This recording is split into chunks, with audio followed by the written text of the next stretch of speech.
Welcome to this concise tutorial on how to solve the 2x2 Rubik's Cube blindfolded using the old Parkman method. While it seems like a very difficult thing to learn, it's not even close to how hard it looks.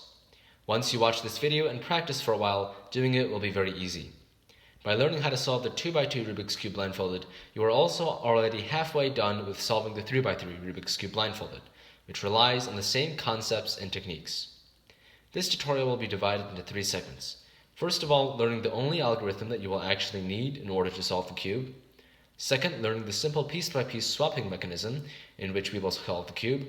And third, by creating a very effective mnemonic system to memorize only the important elements we need to memorize, which is really just a string of 8 letters. The actual process of solving the cube itself involves spending a few minutes reading the cube and memorizing an 8-letter sequence, putting on your blindfold, and then executing that 8-letter sequence. The rest of this video will detail how that is accomplished. First of all, you have to learn one algorithm and one algorithm alone that will help you solve this cube. The algorithm, which is called a Y-perm, is as follows.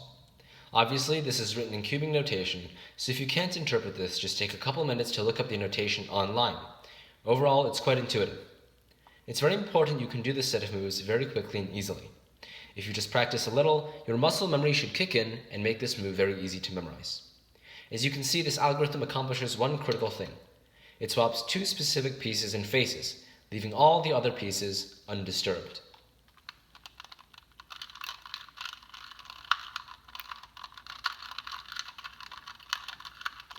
As you can see clearly, it has swapped this face with this face. This is essential to how we are going to be able to solve the cube blindfolded. By being able to swap 2 piece faces, we can effectively place every single piece in its correct position one swap at a time, and only have to remember the specific order and location of our swapping. Before we get into exactly how we're going to accomplish this, I'll offer the following analogy. When a cube is solved, like it is right now, every single piece is in its correct position, much like how all of these 5 coins are currently in their correct positions. When we scramble a cube, we place every coin in the incorrect position.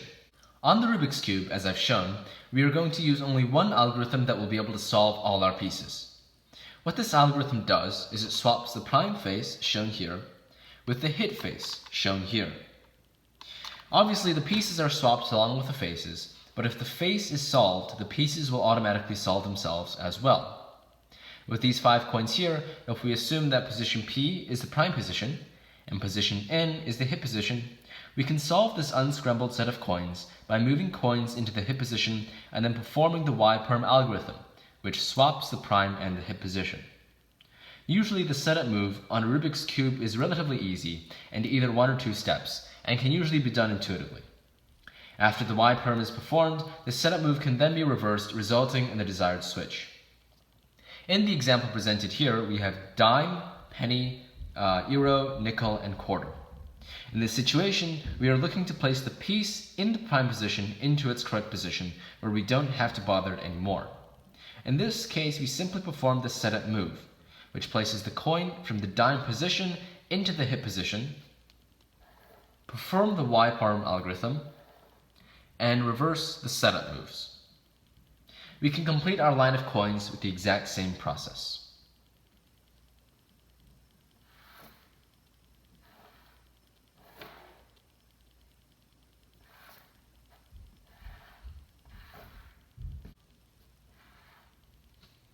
But let's say in the process of solving, we put the prime piece back where it belongs, but there are still 2 pieces left unsolved.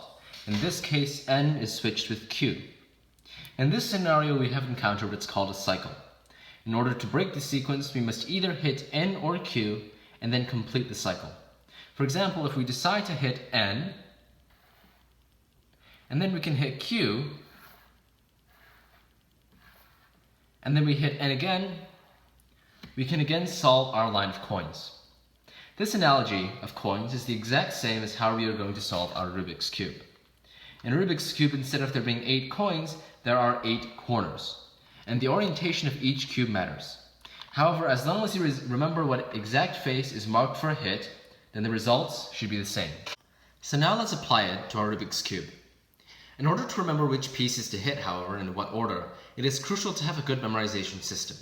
In this case, letters. Personally, I assign the letters in the following manner. where I simply listed off the alphabet.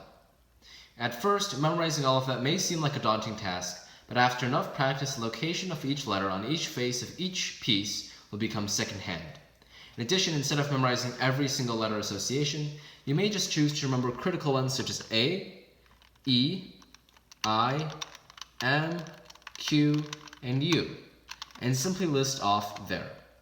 However, you will have to remember the orientation of the colors on a solved cube regardless, as this mental image will be essential for quickly determining the order of the hits. For example, you must remember that white is on top, green is in the front, blue is in the back, yellow is in the bottom, and orange and red are in the left and right respectively. Now, you effectively have all the skills you need to be able to solve the cube. I'm going to scramble my cube and do an example solve. Watch me closely in order to replicate on your own. I'm going to mix up my cube with the following algorithm.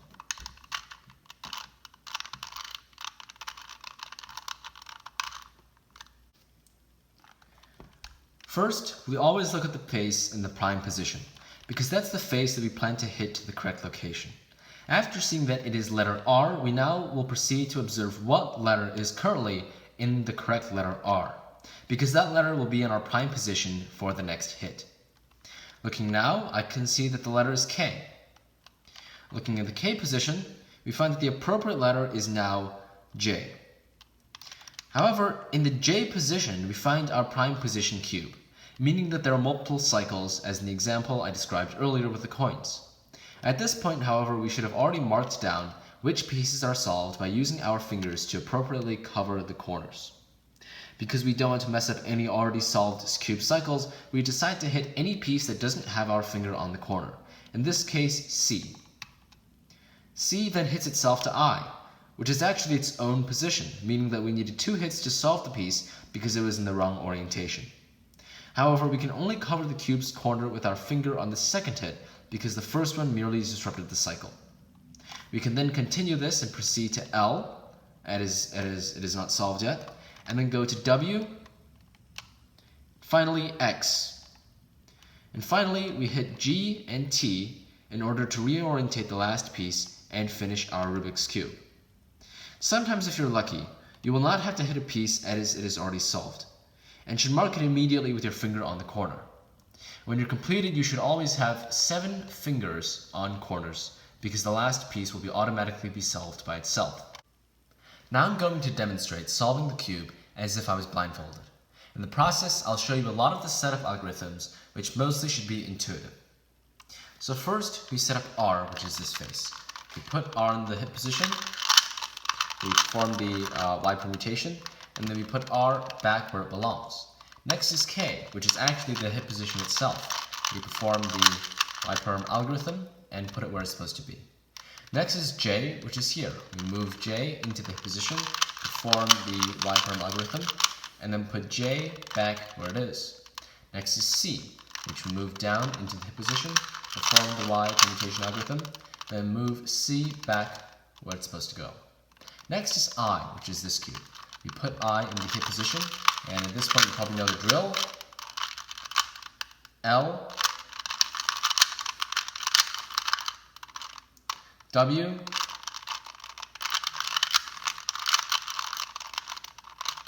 X,